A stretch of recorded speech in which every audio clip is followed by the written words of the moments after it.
Professor Davinderpal Singh Bhullar ਨੇ ਕਿਹੜਾ ਐਡਾ ਵੱਡਾ ਜੁਰਮ ਕੀਤਾ ਸੀ ਕਿ ਦੇਸ਼ ਦੀ ਨਿਆਂ ਪ੍ਰਣਾਲੀ ਵੱਲੋਂ ਉਹਨਾਂ ਨੂੰ ਫਾਂਸੀ ਦੀ ਸਜ਼ਾ ਦਿੱਤੀ ਗਈ। 133 ਤੋਂ ਜ਼ਿਆਦਾ ਗਵਾਹੀਆਂ ਹੋਈਆਂ, ਲੇਕਿਨ ਉਹਨਾਂ ਦੇ ਖਿਲਾਫ ਮਤਲਬ ਪ੍ਰੋਫੈਸਰ ਭੁੱਲਰ ਦੇ ਖਿਲਾਫ ਇੱਕ ਵੀ ਗਵਾਹ ਨਹੀਂ ਭੁਗਤਿਆ। ਫਿਰ ਵੀ ਉਹਨਾਂ ਨੂੰ ਦੋਸ਼ੀ ਹੀ ਐਲਾਨਿਆ ਨਹੀਂ ਗਿਆ, ਬਲਕਿ ਫਾਂਸੀ ਦੀ ਸਜ਼ਾ ਦਿੱਤੀ ਗਈ। ਕੀ ਵਜ੍ਹਾ ਰਹੀ ਕਿ ਬਾਅਦ ਕਾਨੂੰਨੀ ਪ੍ਰਕਿਰਿਆ ਤੋਂ ਬਾਅਦ ਉਹਨਾਂ ਦੀ ਜਿਹੜੀ ਫਾਂਸੀ ਦੀ ਸਜ਼ਾ ਉਹ ਉਮਰ ਕੈਦ ਦੇ ਵਿੱਚ ਤਬਦੀਲ ਕੀਤੀ ਗਈ। ਉਮਰ ਕੈਦ ਦੀ ਸਜ਼ਾ ਭੁਗਤ ਚੁੱਕੀ, ਲੇਕਿਨ ਉਹਨਾਂ ਨੂੰ ਰਿਹਾ ਨਹੀਂ ਕੀਤਾ ਗਿਆ।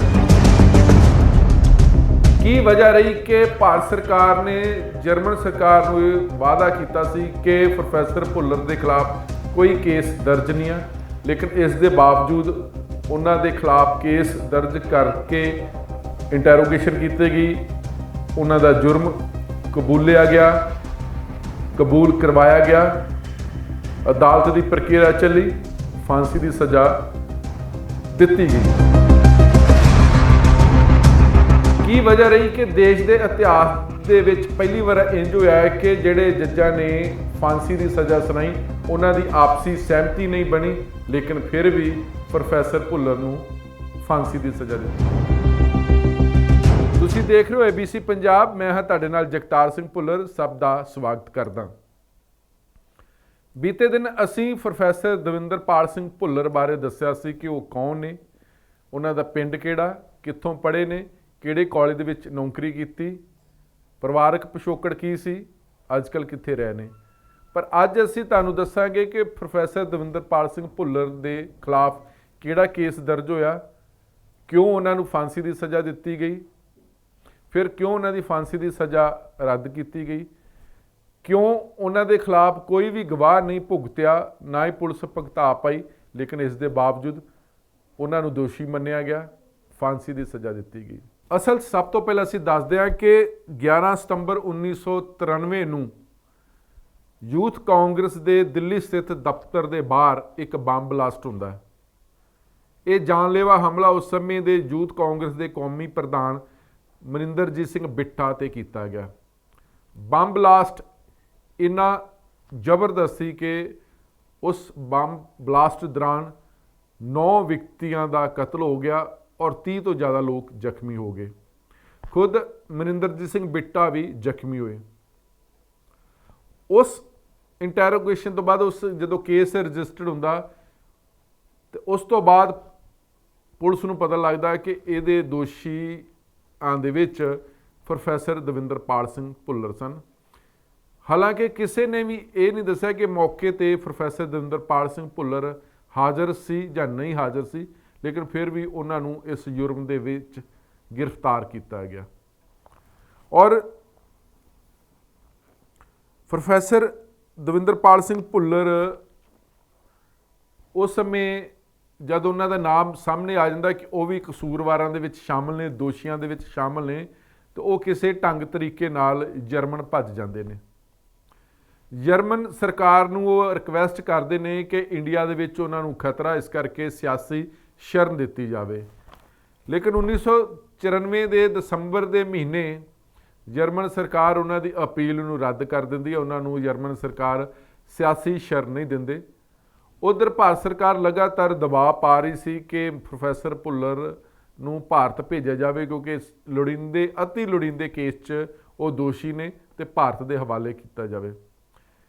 ਲੇਕਿਨ ਨਾਲ ਦੀ ਨਾਲ ਕਿਉਂਕਿ ਉਧਰ ਜਰਮਨ ਸਰਕਾਰ ਉਹਨਾਂ ਦੀ ਅਪੀਲ ਰੱਦ ਕਰ ਚੁੱਕੀ ਸੀ ਤੇ ਨਾਲ ਦੀ ਨਾਲ ਭਾਰਤ ਸਰਕਾਰ ਨੇ ਜਰਮਨ ਸਰਕਾਰ ਨੂੰ ਇਹ ਭਰੋਸਾ ਦਿੱਤਾ ਸੀ ਕਿ ਭੁੱਲਰ ਦੇ ਖਿਲਾਫ ਕੋਈ ਕੇਸ ਨਵਾਂ ਦਰਜ ਨਹੀਂ ਕੀਤਾ ਜਾਵੇ ਕਿ ਨਾ ਲੋੜੀਂਦਾ, ਪਰ ਫਿਰ ਵੀ ਉਹਨਾਂ ਨੂੰ ਇੰਟਰੋਗੇਸ਼ਨ ਵਾਸਤੇ ਚਾਹੀਦਾ, ਕਿਉਂਕਿ ਇੱਥੇ ਬਹੁਤ ਵੱਡਾ ਬੰਬ ਬਲਾਸਟ ਹੋਇਆ। ਮਨਿੰਦਰ ਸਿੰਘ ਬਿੱਟਾ ਜੋ ਉਸ ਸਮੇਂ ਯੂਥ ਕਾਂਗਰਸ ਦੇ ਕੌਮੀ ਪ੍ਰਧਾਨ ਸਨ, ਉਹਨਾਂ 'ਤੇ ਜਾਨਲੇਵਾ ਹਮਲਾ ਹੋਇਆ, 9 ਲੋਕ ਮਾਰੇ ਗਏ ਨੇ, 31 ਤੋਂ ਜ਼ਿਆਦਾ ਲੋਕ ਜ਼ਖਮੀ ਹੋਏ ਨੇ।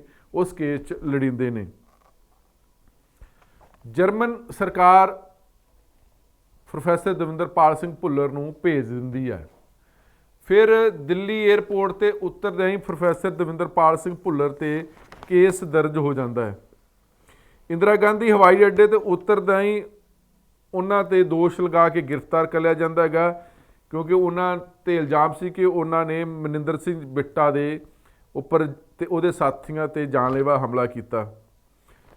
उस समय दौरान पुलिस ने 133 गवाहां की सूची भी तैयार की, लेकिन एक भी गवाही प्रोफैसर भुल्लर के खिलाफ नहीं भुगती। पर पुछ पड़ताल दौरान इंटैरोगेशन दौरान दिल्ली पुलिस ने यह दस्सिया सी कि उस समय कि प्रोफैसर दविंदरपाल सिंह भुल्लर ने अपना जुर्म कबूल लिया। लेकिन उस समय भी चर्चा और अज भी चर्चा, हमेशा चर्चा होंदी रहेगी, जब पुलिस इंटैरोगेशन करती है तो वड्डे वड्डे भी अपने गुनाह कबूल कर लेंदे ने। जिवें पुलिस इंटैरोगेशन करती है, 3rd डिग्री करती, 3rd डिग्री की कई तरह दी डिग्रियां का इस्तेमाल कर लेंदी हैगी आ। उस तरह ही जो भुल्लर का केस लड़िया जाता वो भी यह है कि पुलिस का जोड़ा तरीका वो सारे पता, कोई लुकिया छिपया नहीं है कि बंदा इन्ना ज़्यादा पुलिस वालों कह ढा रहा कि वह अपना जुर्म कबूल करना ही ठीक समझ लेंदा हैगा। ते क्योंकि भयानक तसीहे दिते जाते हैं तो इस करके भुल्लर के इस केस भी लोग महसूस उस समय भी करते तो अज भी कर रहे हैं कि इस तरह ही होया होगा। हालांकि उस समय प्रोफैसर भुल्लर के माता पिता भी टॉर्चर किया गया, भरावां भी टॉर्चर किया गया, मासड़ को भी टॉर्चर किया गया। हजे तक लभे नहीं लोग, उन्होंने रिश्तेदार, ना भुल्लर का पिता लभ्या ना मासड़ लभ्या गया। और तसीहे परिवार को डराया धमाया गया। नौजवान मुंडे कुड़ियां दे नाल भी जिस तरह पुलिस व्यवहार करती, ये सारिਆਂ ਨੂੰ पता, किसी को लुकिया छिपया नहीं है। और सब तो वड्डी गल है कि मुकदमे दौरान कोई भी गवाह प्रोफैसर भुल्लर के खिलाफ नहीं सी भुगतिया। पर उस समय हालात इदां दे सी कि जो पुलिस कह दिंदी सी अदालतां मान लैंदियां सी। अदालतां भी इस पक्ष तो मुनकर नहीं हो सकदियां कि पुलिस जो राज हुंदा, पुलिस का जो दबदबा हुंदा तो फिर सब कुछ ही नजायज़ नूं भी जायज़ मन्निया जांदा। इसे करके पंजाब च जिन्ने भी झूठे पुलिस मुकाबले हुए ने वो पुलिस ने प्रवान कराए, अदालतां ने चाहे दोषियों को सज़ा दी, लेकिन फिर पुलिस और सरकारां ने मिल के जिहड़े पुलिस वाले कसूरवार सी उन्होंने सज़ा माफ़ करवाई। ताज़ा हालात ने कि शहीद आजम सरदार भगत सिंह की भैन के जवाई कुलजीत सिंह ढट्ट का पुलिस ने कतल किया ही। SPS बसरा जो DIG सी उन्होंने ते इल्जाम लगे, अजीत सिंह संधू जिहड़ा जालम अधिकारी मन्निया जा, लेकिन कैप्टन अमरिंदर सिंह ने SPS बसरा की सज़ा माफ़ कर दी सी पुलिस दे विच मिल के, क्योंकि पुलिस कभी भी नहीं चाहती कि उन्होंने जिहड़े लोग ने उन्होंने सज़ा मिले। 25 साल के उस परिवार ने केस लड़िया, 5 साल की अदालत ने सज़ा सुनाई तो वह भी कैप्टन अमरिंदर सिंह होना ने माफ़ कर दी। पर प्रोफैसर भुल्लर के अगर मसले की गल की जाए तो सब तो वड्डी गल है कि वो लगातार काल कोठरी दे विच रहे, लेकिन फिर भी उन्होंने बाहर नहीं कढ़िया गया। और सब तो वड्डी गल है कि आज़ाद हिंदुस्तान दे विच फांसी की सज़ा प्राप्त करने वाला उस समय प्रोफैसर दविंदरपाल सिंह भुल्लर इको एक इकलौता केस सी। और उस तो वड्डी देश विच सब तो वड्डे देश दी इतिहास दे विच ये सी कि सुप्रीम कोर्ट के 3 जजां की भी आपसी सर्बसम्मति नहीं बनी सी। इस फैसले दे 2 जज एक पासे सी, 1 जज एक पासे सी। दोनों ने दोषी मान लिया और एक ने दोषी नहीं मन्निया। और ये देश दे विच है कि जे जजां की सहमति नहीं बनती तो फिर किसी को फांसी की सज़ा नहीं दी जा सकती। लेकिन जजां दे विच असहमति नहीं बनी, इस दे बावजूद भी प्रोफैसर भुल्लर नूं फांसी की सज़ा दी गई।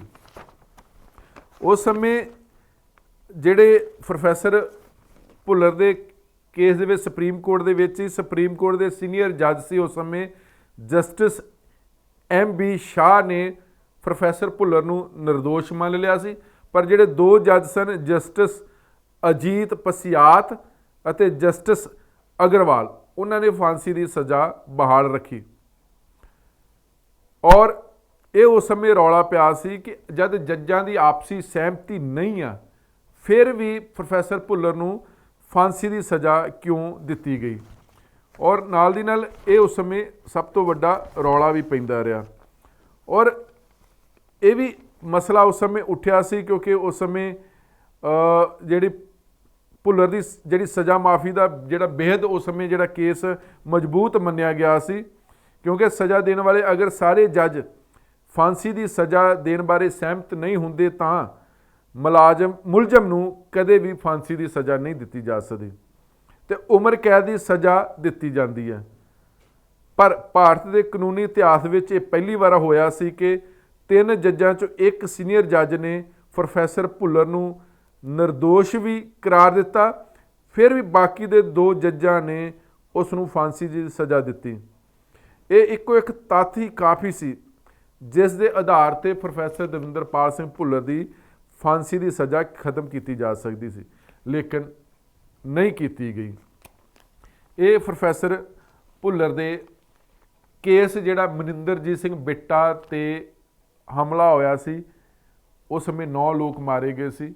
ਇਹ ਉਸ ਸਮੇਂ ਦੀ ਮਸਲਾ, ਔਰ ਉਸ ਤੋਂ ਬਾਅਦ ਸੁਪਰੀਮ ਕੋਰਟ ਵੱਲੋਂ ਉਹਨਾਂ ਦੀ ਜਿਹੜੀ ਸਜ਼ਾ, ਉਹ ਜਿਹੜੀ ਫਾਂਸੀ ਦੀ ਸਜ਼ਾ, ਉਹ ਉਮਰ ਕੈਦ ਦੇ ਵਿੱਚ ਤਬਦੀਲ ਕੀਤੀ ਜਾਂਦੀ ਹੈ। 31 ਮਾਰਚ 2014 ਨੂੰ ਪ੍ਰੋਫੈਸਰ ਭੁੱਲਰ ਦੀ ਜਿਹੜੀ ਫਾਂਸੀ ਦੀ ਸਜ਼ਾ ਘਟਾ ਕੇ ਉਮਰ ਕੈਦ ਦੀ ਸਜ਼ਾ ਸੁਣਾਈ ਜਾਂਦੀ ਹੈ। ਸੁਪਰੀਮ ਕੋਰਟ ਦੇ ਉਸ ਸਮੇਂ ਚੀਫ ਜਸਟਿਸ ਪੀ ਸਤਿਅਮ ਸ਼ਿਵਮ ਸਨ, ਜਿਨ੍ਹਾਂ ਨੇ ਪ੍ਰੋਫੈਸਰ ਦਵਿੰਦਰਪਾਲ ਸਿੰਘ ਭੁੱਲਰ ਦੀ ਫਾਂਸੀ ਦੀ ਸਜ਼ਾ ਨੂੰ ਘਟਾ ਕੇ ਉਮਰ ਕੈਦ ਦੀ ਸਜ਼ਾ 'ਚ ਤਬਦੀਲ ਕਰ ਦਿੱਤਾ, ਕਿਉਂਕਿ ਭੁੱਲਰ ਇੱਕ ਅਜਿਹੀ ਮਾਨਸਿਕ ਬਿਮਾਰੀ ਦਾ ਸਾਹਮਣਾ ਕਰ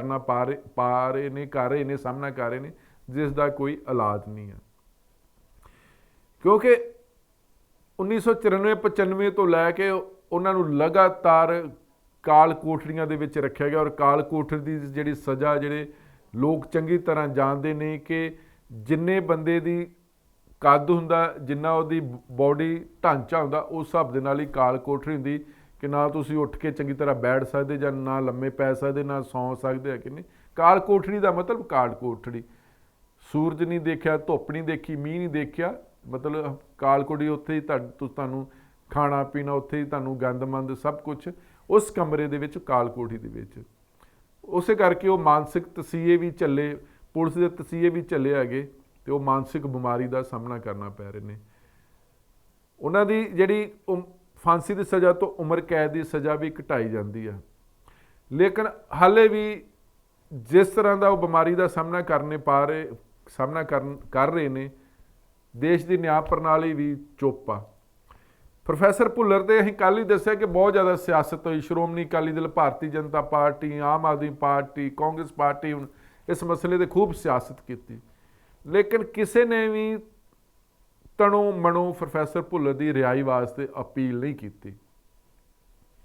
ਇਹਨਾਂ ਚੋਣਾਂ ਦੇ ਵਿੱਚ ਵੀ ਖੂਬ ਹੰਗਾਮਾ ਕੀਤਾ ਗਿਆ, ਖੂਬ ਪ੍ਰਚਾਰ ਕੀਤਾ ਗਿਆ, ਖੂਬ ਇੱਕ ਦੂਜੇ ਨੂੰ ਭੰਡਣ ਦੇ ਯਤਨ ਕੀਤੇ ਗਏ, ਲੇਕਿਨ ਮਸਲਾ ਉੱਥੇ ਦੇ ਉੱਥੇ ਖੜਾ। ਦਿੱਲੀ ਸਰਕਾਰ, ਅਰਵਿੰਦ ਕੇਜਰੀਵਾਲ ਦੀ ਸਰਕਾਰ ਮੀਟਿੰਗਾਂ ਵੀ ਨਹੀਂ ਬੁਲਾਉਂਦੀ ਹੈਗੀ, ਜੇ ਬੁਲਾਉਂਦੀ ਹੈਗੀ ਤਾਂ ਉਹਦੇ 'ਚ ਹਾਜ਼ਰੀ ਨਹੀਂ ਪੂਰੀ ਹੁੰਦੀ, ਕੋਰਮ ਨਹੀਂ ਪੂਰਾ ਹੁੰਦਾ।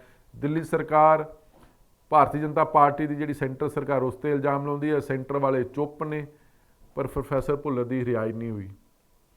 ਇਹ ਸੀ ਮਨਿੰਦਰਜੀਤ ਸਿੰਘ ਬਿੱਟਾ ਦੇ ਜਿਹੜਾ 93 ਦੇ ਵਿੱਚ ਅਟੈਕ ਹੋਇਆ, ਜਦੋਂ ਕਾਂਗਰਸ ਪਾਰਟੀ ਦੇ ਦਫ਼ਤਰ 'ਚੋਂ ਬਾਹਰ ਨਿਕਲੇ, ਜਿਹਦੇ 'ਚ 9 ਲੋਕ ਮਾਰੇ ਗਏ, 31 ਤੋਂ ਵੱਧ ਜ਼ਖਮੀ ਹੋਏ, 133 ਲੋਕਾਂ ਨੇ ਗਵਾਹੀ ਦਿੱਤੀ। 133 'ਚੋਂ ਕਿਸੇ ਨੇ ਵੀ ਪ੍ਰੋਫੈਸਰ ਭੁੱਲਰ ਦੇ ਗਵਾਹੀ ਨਹੀਂ ਦਿੱਤੀ ਕਿ ਉਹ ਇਸ ਮਸਲੇ ਦੇ ਕਸੂਰ ਹੈ, ਲੇਕਿਨ ਫਿਰ ਵੀ ਭੁੱਲਰ ਨੂੰ ਫਾਂਸੀ ਦੀ ਸਜ਼ਾ ਦਿੱਤੀ ਗਈ। ਫਿਰ ਉਸ ਤੋਂ ਬਾਅਦ ਅਪੀਲਾਂ ਹੁੰਦੀਆਂ ਗਈਆਂ ਨੇ, ਉਹਨਾਂ ਦੇ ਮੈਡੀਕਲ, ਬਹੁਤ ਕੁਛ ਹੋਇਆ, ਕਾਨੂੰਨੀ ਕਾਰਵਾਈ ਦਾ ਸਾਹਮਣਾ ਕਰਨਾ ਪਿਆ। ਪਰਿਵਾਰ, ਪੀੜਤ ਪਰਿਵਾਰ ਲਗਾਤਾਰ ਇਸ ਮਸਲੇ ਦੇ ਵਿੱਚ ਲੜਦਾ ਰਿਹਾ।